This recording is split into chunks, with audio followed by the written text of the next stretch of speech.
The Telangana Legislative Assembly or Telangana Śāsana Sabha is the lower house of the Telangana Legislature.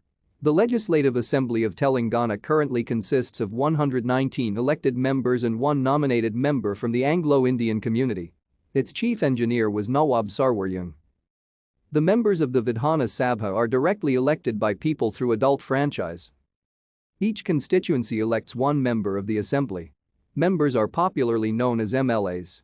The assembly is elected using the simple plurality or first past the post electoral system. The elections are conducted by the Election Commission of India. The normal term of the members lasts for 5 years. In case of death, resignation, or disqualification of a member, a by-election is conducted for constituency represented by the member. The House can be dissolved under the following conditions.